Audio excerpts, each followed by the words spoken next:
Nah, nggak lama setelah Nabi Khidir dan Nabi Musa naik ke kapal, tiba-tiba datanglah seekor burung dan hinggap di tepi kapal itu. Nah, si burung ini tiba-tiba mematuk-matuk dan juga meminum dua teguk air laut lalu kembali terbang. Nah, setelah burung itu pergi, Nabi Khidir berkata pada Nabi Musa, "Wahai Musa, ilmuku dan ilmumu tidak sebanding dengan ilmu Allah, kecuali seperti paruh burung yang meminum air laut tadi." Hai, wassalamualaikum warahmatullahi wabarakatuh. Terima kasih sudah klik video ini. Oke, jadi di malam Rabu ini kembali lagi aku akan menceritakan satu sejarah Islam tentang seorang nabi dengan mukjizat berupa ilmu pengetahuan yang begitu luas yang datangnya langsung dari Allah Subhanahu wa taala. Dan selain itu, beliau ini juga dikenal memiliki kesabaran, ketekunan, dan disebut-sebut mampu membuat lahan kering yang dipijaknya seketika berubah jadi hijau kembali. Siapakah dia? Seperti yang aku tulis di judul, malam ini aku akan membahas tentang Nabi Khidir. Pasti kalian juga penasaran kan? Tapi sebelum kita masuk ke ceritanya, aku mau disclaimer dulu ini. Kalau semua informasi yang akan aku sampaikan ke kalian ini, aku ringkas dari ceramahnya Ustadz favorit aku, yaitu Ustadz Khalid Basalamah. Jadi buat kalian yang mau tahu lebih lengkap lagi, kalian bisa langsung nonton ke hadis qudsi kisah Nabi Musa dan Nabi Khidir yang ada di YouTube-nya beliau ya. Dan selain itu, aku juga mau minta maaf apabila nanti ada informasi yang kurang pas atau kurang lengkap ini. Kalian boleh langsung tambahin aja di kolom komentar di bawah. Oke, jadi tanpa berlama-lama kita langsung masuk aja ke ceritanya. Check it out.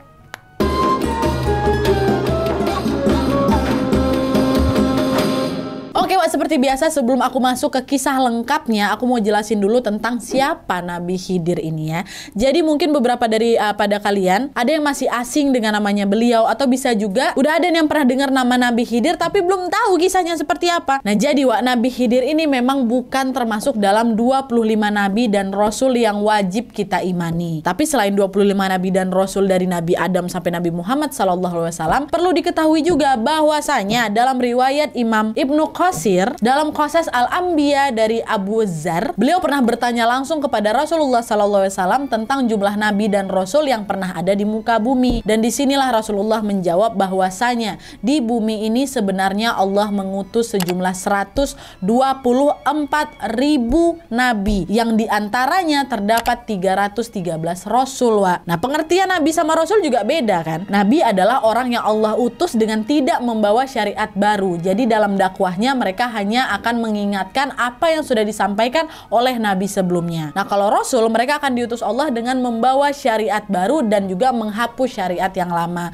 Itulah kenapa jumlah rasul ini lebih sedikit daripada jumlah nabi. Nah, bedanya lagi, semua rasul udah otomatis termasuk nabi juga, tapi nggak semua nabi adalah rasul. Nah, terus kenapa dia cuma 25 nabi aja yang kita ketahui selama ini gitu? Atau kenapa hanya 25 nabi saja yang ada di dalam Al-Quran? Nah, jadi Allah Subhanahu wa taala mengirimkan banyak nabi karena untuk mencangkup setiap suku, bangsa, kota, atau sederhananya agar setiap perkumpulan manusia yang ada di muka bumi ini ada yang mengarahkan menuju kebaikan. Nah, terus kenapa dia hanya 25 nabi aja yang disuruh kita imani? Karena Allah Subhanahu wa taala tahu kita bisa mengambil banyak pelajaran darinya, atau lebih mudahnya nih ya, 25 nabi ini adalah ikonnya gitu. Nah, nabi-nabi lain diperintahkan di suatu wilayah tertentu. Jadi ajarannya belum tentu bisa diaplikasikan di wilayah lain, dan kisahnya pun juga demikian Tapi beda halnya dengan 25 nabi yang kita amini seluruh dunia bisa belajar dari kisahnya. Contoh Nabi Adam, karena di sana ada pengajaran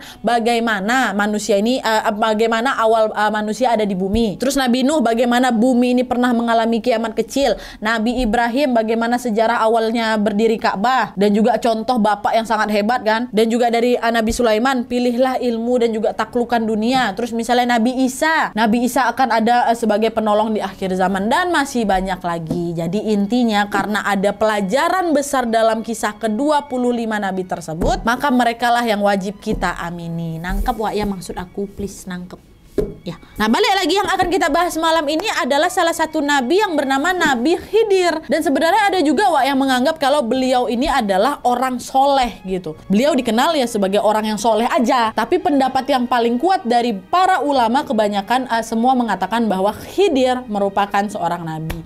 Kenapa? Karena beliau dianugerahi ilmu yang datangnya langsung dari Allah. Dan orang-orang yang menerima wahyu dari Allah Subhanahu wa taala hanyalah para nabi ya kan. Nah, makanya itulah beliau ini diyakini sebagai nabi. Dan diriwayatkan juga dalam hadis Bukhari nama Nabi Khidir ini memiliki arti hijau atau berwarna hijau. Dan Rasulullah SAW juga pernah bilang bahwa salah satu mukjizat dari Nabi Khidir ini bisa menghijaukan kembali tanah yang gersang. Dimana ketika Nabi Khidir duduk di tanah yang putih, which is padang pasir, tiba-tiba tanah yang beliau duduki bergoncang, dan dari sanalah atas izin Allah Subhanahu wa taala seketika tumbuh tanaman hijau-hijauan. Tapi meskipun demikian, sebenarnya nama Khidir itu bukan nama asli beliau katanya, melainkan itu adalah nama julukan, ya. Dan dalam sebuah riwayat juga disebutkan nama asli dari Nabi Khidir adalah Balian dan nama ayahnya adalah Malkan. Jadi Balian bin Malkan. Nah, dilihat dari mukjizatnya yang bisa menghijaukan kembali tanah gersang itu, kita tahu kalau Nabi Khidir ini betul-betul istimewa, ya kan. Tapi karena beliau ini bukan termasuk dalam 25 nabi dan rasul yang wajib kita imani kisahnya, jadi sedikit kali cerita tentang beliau yang sampai ke kita semua ini. Salah satunya yaitu termuat dalam surat Al-Kahfi ayat 60-82 tentang pertemuan Nabi Khidir dan juga Nabi Musa. Sebuah kisah yang pastinya akan memberikan pelajaran kepada kita semua bahwasanya kita ini harus bersabar dalam setiap proses pembelajaran dan juga proses menuntut ilmu. Gimana kisahnya? Jadi gini. Nah, jadi diriwayatkan dalam hadis Bukhari Muslim, kisah ini bermula ketika Nabi Musa alaihissalam sedang berdiri dan berkhutbah di tengah umatnya yaitu Bani Israel. Nah, pada saat beliau berkhutbah, tiba-tiba adalah itu salah satu orang bertanya kepada Nabi Musa, "Wahai Nabi Musa, siapakah manusia yang paling berilmu?" Kata yang bertanya ini. Nah, terus Nabi Musa pun menjawab, "Aku," kata beliau. Nah, ternyata Allah nggak suka dengan jawaban Nabi Musa tuh. Kenapa? Karena sejatinya pengetahuan yang kita punya sebagai manusia ini nggak ada apa-apanya dengan ilmu yang Allah punya, ya kan? Bahkan ketika sudah mempelajari banyak ilmu sekalipun, kita ini nggak boleh ngerasa jadi orang yang paling pintar kali. Takutnya nanti malah jadi apa? Sombong. Sebaiknya itulah kita senantiasa mengembalikan ilmu itu hanya kepada Allah Subhanahu wa taala. Maksudnya mengembalikan ilmu kepada Allah itu gimana Nadia? Intinya nih ya, kalau misalnya ditanyai pertanyaan macam itu, macam yang diajukan ke Nabi Musa tadi, jawaban yang paling baik adalah Allah lah yang paling pintar dan Allah lah yang telah mengamanahkan ilmu itu kepadaku.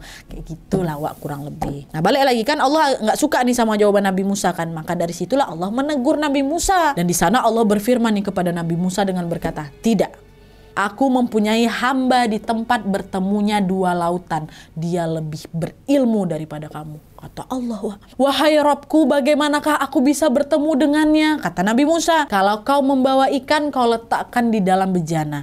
Di mana ikan itu menghilang, maka disitulah hambaku berada."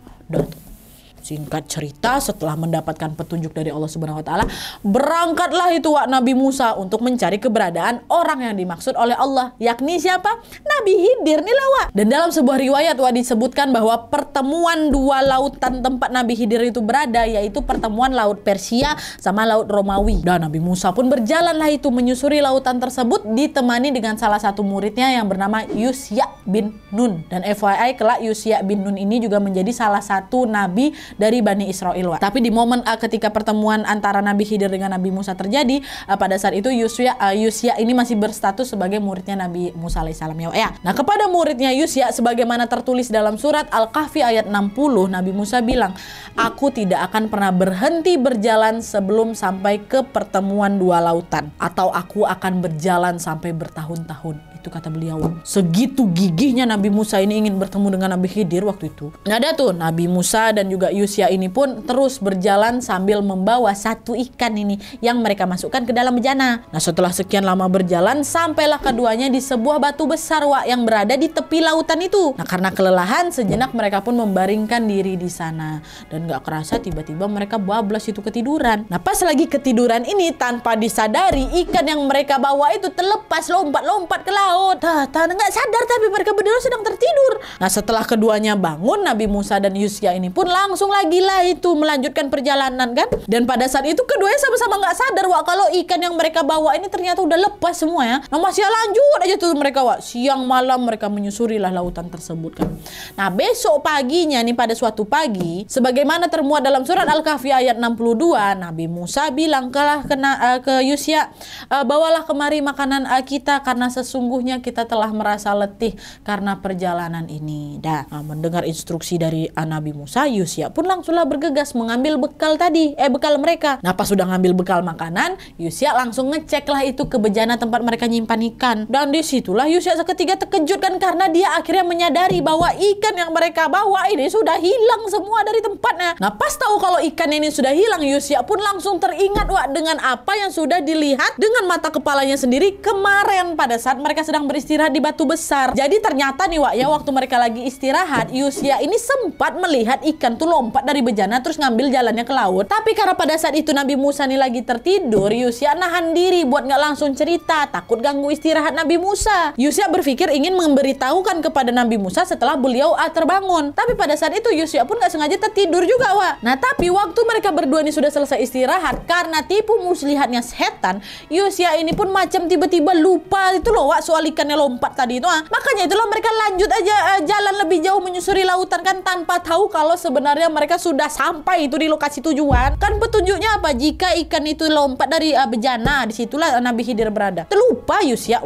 Nah, Yusya yang sadar kalau dia sudah lupa nggak cerita ke Nabi Musa tentang ikan itu pun langsunglah beliau bilang semuanya kepada Nabi Musa. Dan setelah mendengar cerita dari Yusya, Nabi Musa pun berkata, itulah tempat yang kita cari. Di mana ikan itu hilang kemarin? Akhirnya tanpa berlama-lama lagi mereka pun langsung putar arah balik badan lagi tuh menyusuri jalan yang mereka lewati kemarin. Dan setelah lama berjalan sampailah Nabi Musa dan Yusya di batu besar tempat mereka beristirahat sebelumnya itu. Tapi pas mereka sampai di batu itu lagi, kali ini mereka melihat ada yang beda. Di tempat itu Nabi Musa dan Yusya melihat ada seorang laki-laki yang sedang melindungi dirinya dengan menggunakan jubah. Dan bisa kalian tebak siapa laki-laki itu?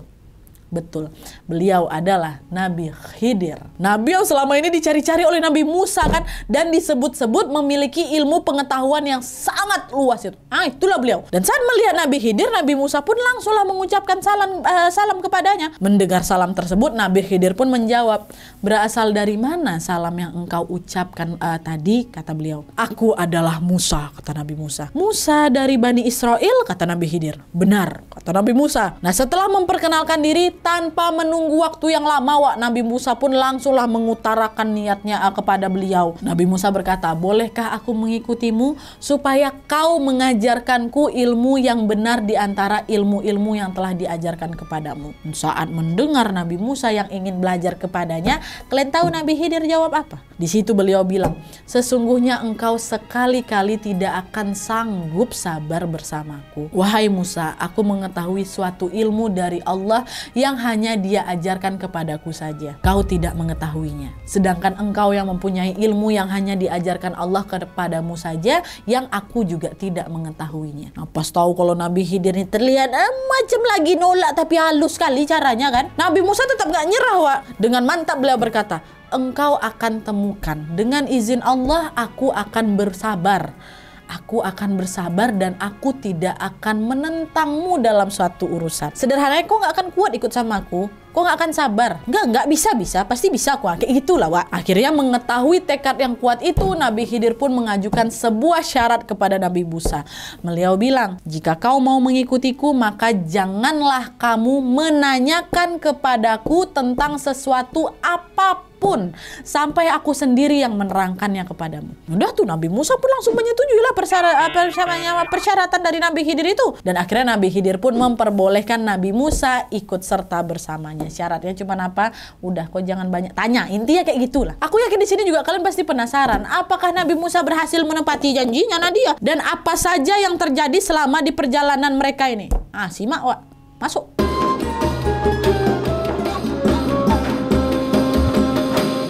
Nah, jadi setelah Nabi Khidir mengizinkan Nabi Musa ikut dengannya, perjalanan mereka ini pun dimulai. Gak lama kemudian lewatlah sebuah kapal di tepi laut tempat mereka bertemu tadi, Mereka pun berbincang-bincang nih dengan para penumpang kapal tersebut dan minta izin ke mereka untuk membawa serta Nabi Khidir dan Nabi Musa di kapal itu. Nah, orang-orang di kapal itu ternyata mengenali Nabi Khidir, Mereka pun memperbolehkanlah kedua nabi ini untuk naik ke kapal mereka.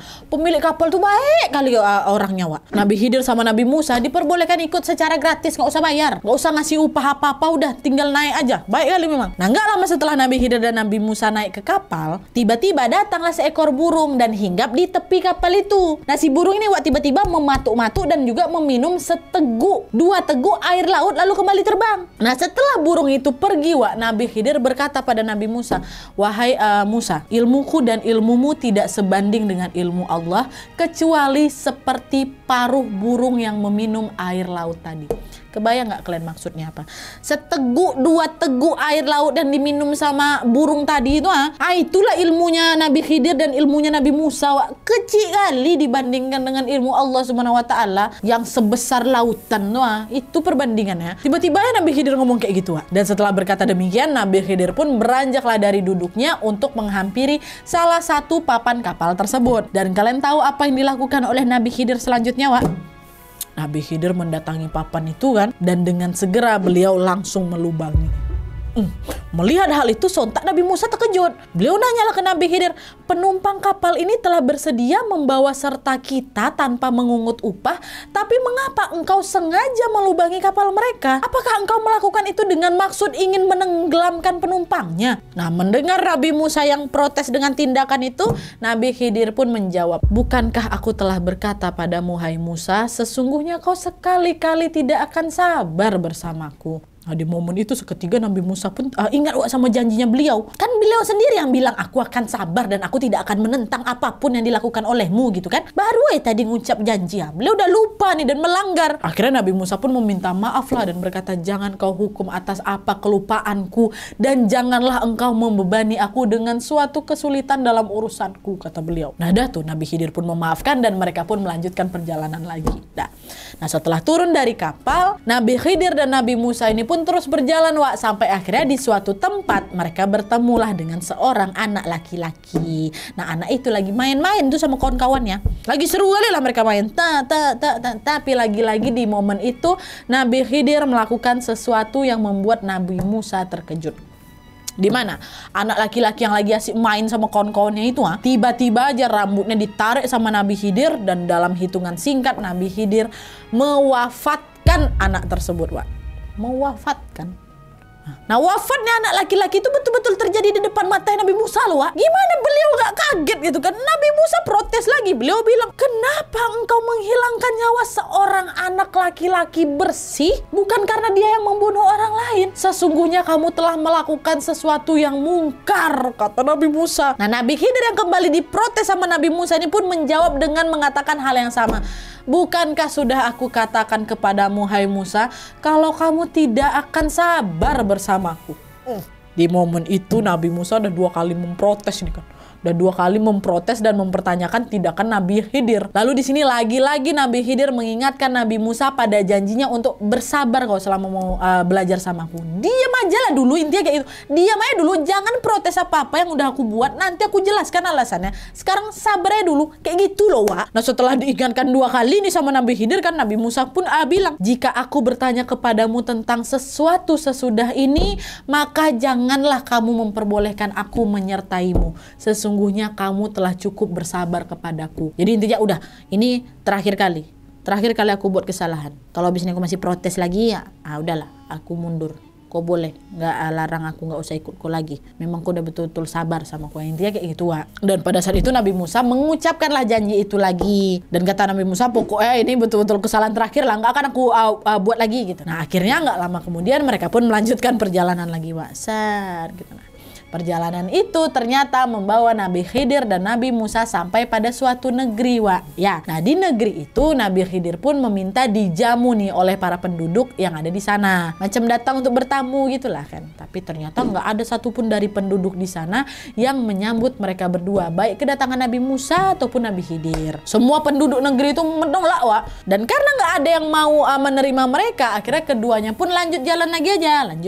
Lanjut gitu kan. Nah, di tengah perjalanan perjalanan, Wak, masih dalam negeri yang sama nih, mereka melihat ada sebuah rumah yang temboknya udah nggak kokoh lagi. Nah, melihat dinding rumah yang hampir mau roboh itu, tanpa menunggu waktu yang lama, Nabi Khidir langsunglah dengan cekatan memperbaiki si tembok rumah ini. Dan atas izin Allah, Wak, melalui tangan Nabi Khidir, tembok rumah itu seketika jadi bagus, jadi kokoh dan tegak langsung lah. Nah, di sini heran nggak kalian, Wak? Udah mana penduduk negeri itu nggak ada yang mau nerima mereka. Ini Nabi Khidir malah secara sukarela menolong salah satu rumah milik penduduk di sana yang mau hancur. Nggak, kalian aja yang heran. Nabi Musa pun terheran dengan apa yang dilakukan Nabi Khidir. Jadi beliau pun ngomong lagi, jikalau kau mau, niscaya kamu dapat mengambil upah untuk itu. Paham kan kau pula. Paham kan kalian maksudnya? Jadi maksudnya Nabi Musa waktu itu tuh kan di situ Nabi Khidir udah membantu buat benerin rumah kan. Nah, sebagai gantinya boleh lah kalau misalnya mereka minta izin ke pemilik rumah supaya mereka berdua bisa nginap di sana gitu, macam upah atas bantuan dari Nabi Khidir gitulah maksudnya. Tapi saran dari Nabi Musa itu nggak diterima sama Nabi Khidir. Kenapa? Ya balik-baliknya lagi ke perjanjian awal mereka tadi. Kalau mau ikut aku belajar, ya kau harus sabar. Harus sabar, jangan tanya dulu atau jangan protes dulu sebelum dijelaskan gitu.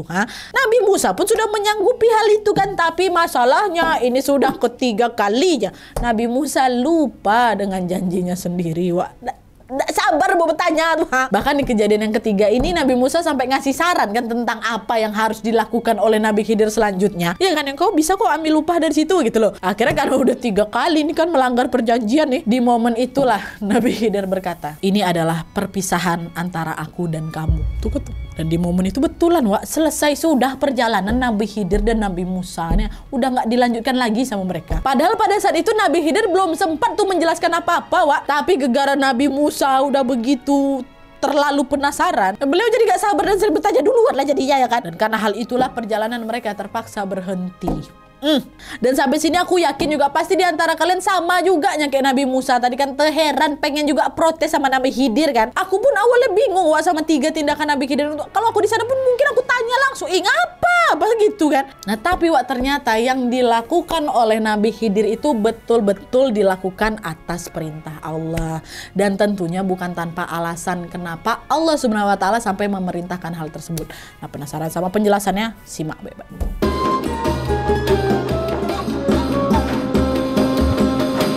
Nah, alasan-alasan dari setiap tindakan yang sudah dilakukan oleh Nabi Khidir tadi dijelaskan oleh Allah Subhanahu wa taala dalam Al-Qur'an, Wak. Tepatnya dalam surat Al-Kahfi, Wak. Jadi dari ayat 60 sampai 78 itu cerita tentang pertemuan dan perjalanan mereka. Nah, mulai dari 79 sampai 82, itulah penjelasannya. Nah, ini kita bahas satu persatu, Wak, ya. Nah, yang pertama tadi apa? Melubangi kapal. Ya, melubangi kapal, melubangi kapal. Nah, dalam surat Al-Kahfi ayat 79, Wak, dijelaskan bahwa kapal yang ditumpangi oleh Nabi Musa dan Nabi Khidir ini sebenarnya milik orang-orang yang miskin yang bekerja di laut. Nah, di sini kan Nabi Khidir dilubangi kapal itu kan. Nah, tapi sebenarnya lubang yang dibuat oleh beliau ini cuma lubang kecil aja, Wak. Masih bisa dibenerin sebenarnya. Bukan lubang yang besar kali sampai bisa bikin kapalnya tenggelam, bukan, kecil aja. Nah, kenapa Nabi Khidir bikin lubang itu, Nadia? Nah, karena ternyata, Wak, di depan jalur yang akan dilewati oleh kapal itu nantinya hiduplah seorang raja, tamak kali memang raja tuh. Raja ini suka merampas setiap kapal yang lewat. Pokoknya setiap kali ada kapal bagus nih yang lewat depan dia pasti disita sama dia, diambil. Nah, tapi raja ini pun banyak maunya. Dia nggak mau mengambil kapal yang ada cacatnya. Walaupun cuma lecet sedikit, nggak mau deh. Pokoknya kapal yang dia rampas itu harus mulus,